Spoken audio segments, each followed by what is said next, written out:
Le surréalisme en lui-même, c'est déjà un frisson. Et c'est vrai qu'on a voulu créer une sorte de rupture chronologique, de surprise pour le visiteur. Et c'est vrai que lorsque l'on arrive dans cette salle, lorsque l'on découvre toutes ces œuvres, c'est vraiment une véritable surprise. Et c'est un peu le même frisson que l'on a ressenti en 2017 quand Catherine Prévert nous a donné sans condition un tableau exceptionnel, un Yves Tanguy, Le Pont, qui date de 1925. Et c'est ainsi que l'on a décidé de compléter, d'abonder cette collection autour du surréalisme.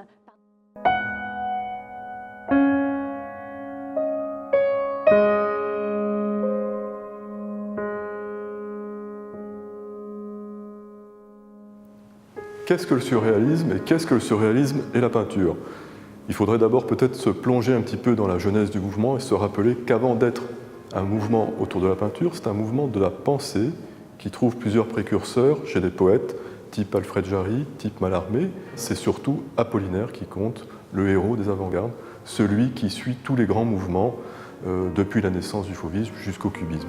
Vous avez une personne qui cristallise véritablement l'histoire du mouvement, qui le domine, c'est André Breton, qui publie en 1924 le Manifeste du surréalisme. C'est aussi quelqu'un qui s'intéresse à des aspects différents, à une connaissance différente, à une perception différente de celle à laquelle on est accoutumé. Et donc, il va privilégier un certain nombre de thèmes, de thématiques que l'on retrouve chez la plupart des artistes qui sont rattachés à ce mouvement. Et donc, parmi ces thèmes, vous allez retrouver le délire, la folie, le rêve, les hallucinations, mais aussi l'humour, mais aussi l'érotisme, etc., etc. Et c'est tout finalement ce renversement des valeurs, ce choix de perception qui échappe à la rationalité, qui vont intéresser les surréalistes et qui vont les amener à une sorte de quête, une quête finalement du merveilleux, une quête qui les fait plonger en quelque sorte, faire un grand saut dans le vide et qui les amène vers une connaissance, vers des univers qui sont des univers qui échappent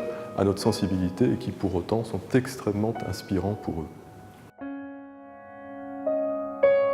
André Breton, oui, c'est le point commun à l'exposition, c'est la personnalité qui rassemble toutes les œuvres que l'on présente dans le parcours. Et c'est vrai qu'on le trouve ou on le rencontre aussi bien au travers de ses collections, de ses goûts, notamment avec les œuvres qui nous ont été données par sa fille, Aube Eléouette Breton, des œuvres de Charles Filigère.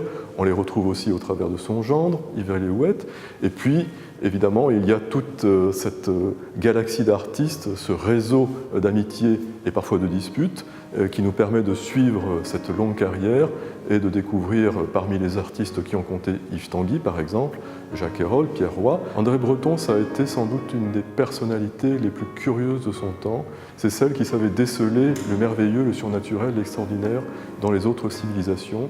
C'est sans doute un de ceux qui a le plus prisé l'art océanien parce qu'il y retrouvait une forme d'exubérance qui l'intéressait, qui sortait des premières reconnaissances des arts premiers que l'on avait connus au début du XXe siècle avec les cubistes et l'art africain.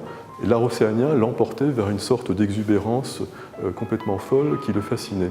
Et donc tout ceci, c'est un art qu'il a reconnu, qu'il a associé véritablement à sa pensée et qui lui a plu parce que, par ailleurs, ces artistes étaient des artistes qui travaillaient de façon collective et que le surréalisme, c'est avant tout aussi une sorte de cordage, de travail en équipe dans lequel toutes les personnalités comptent. Donc il y a tous ces aspects qui ont pu importer dans la pensée de Breton.